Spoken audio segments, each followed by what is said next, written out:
유럽 여름은 건조해서 그늘만 가면 선선하고 시원하다. 이런 이야기 진짜 많이 들어보셨죠? 실제로 프랑스나 독일 같은 주요 서유럽 국가들은 가정용 에어컨 보급률이 무려 5% 안팎에 불과합니다. 에어컨 없이도 여름을 나는 게 너무 당연한 일이었던 거죠. 그런데 요즘 뉴스 보면 상황이 아주 딴판입니다. 프랑스가 무려 44도를 돌파하고 영국과 독일에선 때이른 폭염과 물폭탄으로 난리가 났다고 해요. 그늘 속 천국이라던 유럽 날씨, 다 옛날 이야기가 된 걸까요?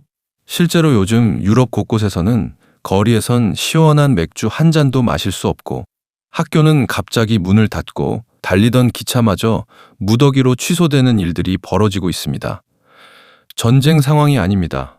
최근 최고 44도에 달하는 기록적인 폭염이 덮친 유럽의 실제 풍경입니다.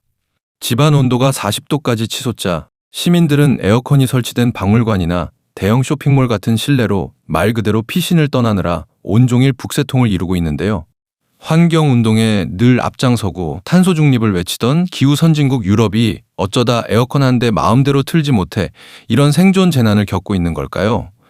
오늘 저희가 그 뒤에 숨겨진 지독한 딜레마와 남미리 아닌 우리나라의 기후위기 대책까지 한 번에 정리해봤습니다. 최근 프랑스는 전체 96개 지역 중 무려 35개 지역에 최고 단계인 폭염 적색 경보를 발령했습니다. 이 과정에서 사상 유례없는 조치가 시행되는데요. 바로 거리 축제와 공공행사에서의 음주 전면 금지입니다. 더우니까 시원한 맥주 한 잔이 생각날 법도 한데 왜 이런 조치까지 내린 걸까요? 사실 알코올은 인체에 들어오면 이뇨작용을 촉진해 탈수를 가속화하고 혈관을 확장해 일시적으로 열이 오르게 만듭니다. 몸이 더위에 대응하는 능력을 완전히 방해하기 때문에 대규모 인명피해를 막기 위해 내린 고육지책이었던 겁니다. 이뿐만이 아닙니다. 프랑스 철도공사는 기차 내 에어컨 고장과 뜨거운 열기로 선로가 휘어지는 사고를 막기 위해 장거리 열차 70여 편의 운행을 취소했습니다. 초중학교 840여 곳은 아예 문을 닫았고 거대한 철로 된 에펠탑조차 열기를 이기지 못해 운영시간을 단축하기에 이르렀죠.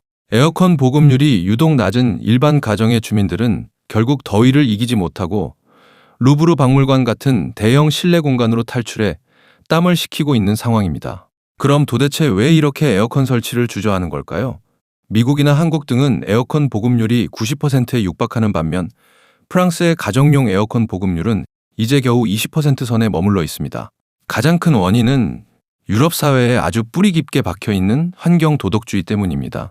그동안 환경활동가와 지식인층은 에어컨을 지구를 망치는 에너지 낭비의 상징이자 사치품으로 규정해왔습니다. 착한 시민이 되려면 땀을 뻘뻘 흘리며 지구를 구해야지 에어컨을 켜는 건 반환경적, 도덕적 해이라는 시선이 꽤 지배적이었던 거죠. 게다가 제도적인 장벽도 엄청납니다.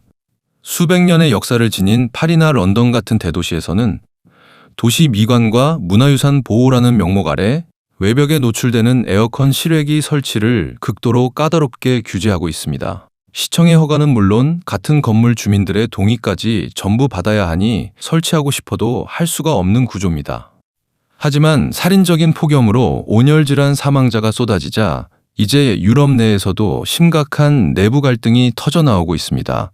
사람이 먼저 죽어나가는데 규제만 외치는 것은 무책임하다며 공공시설 에어컨 의무화를 주장하는 쪽과 에어컨을 대량 보급하면 실외기 열 때문에 도시 온도가 더 올라가 지구온난화를 가중시킨다며 결사 반대하는 쪽이 팽팽하게 대립하고 있습니다. 재밌는 건 유럽이 아시아식 고온다습한 여름을 닮아가는 동안 우리 대한민국 날씨 역시 매년 사상 최악의 기후 이상을 겪고 있다는 점입니다. 요즘 우리나라 봄과 초여름 날씨 의외로 덥고 해가 쨍쨍하면서도 습도는 낮은 날이 꽤 많잖아요. 그러다가 본격적인 여름철이 되면 예전처럼 며칠 동안 잔잔하게 내리는 비가 아니라 동남아의 스콜처럼 벼락을 동반한 물폭탄이 쏟아져 내립니다.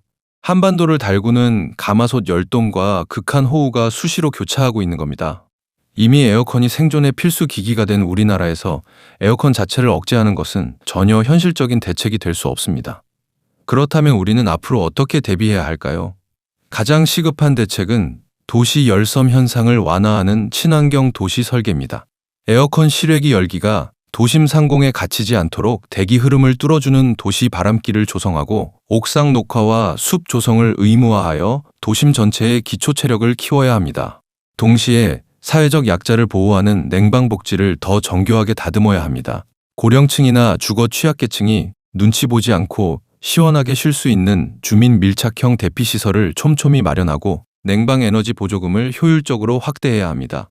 마지막으로 날씨 경보 시스템의 현대화가 절실합니다. 단순 기온 수치만 알려주는 경보를 넘어 거주 환경과 습도를 종합 반영한 개인 맞춤형 체감온도 경보 체계로 전환하여 대규모 인명피해를 사전에 차단하는 똑똑한 시스템이 준비되어야 합니다. 그늘만 가면 선선하고 시원하다던 유럽의 옛 여름은 이제 정말 추억 속으로 사라지는 걸까요? 이제 유럽인들은 창문에 암막 커튼을 달고 급하게 에어컨을 설치하는 등 치열한 여름 생존기를 치르는 중입니다. 우리 역시 매년 더 예측하기 힘들어지는 폭염과 극한호우에 대비해야 하는 상황이고요. 무심코 지나치기엔 너무 가파르게 변하고 있는 지구의 날씨. 여러분은 요즘 날씨 변화를 피부로 어떻게 느끼고 계시나요? 일상에서 겪은 신기한 날씨 현상이나 기후 대책에 대한 여러분의 소중한 생각을 댓글로 마음껏 나눠주세요. 오늘 저희가 준비한 이야기는 여기까지입니다.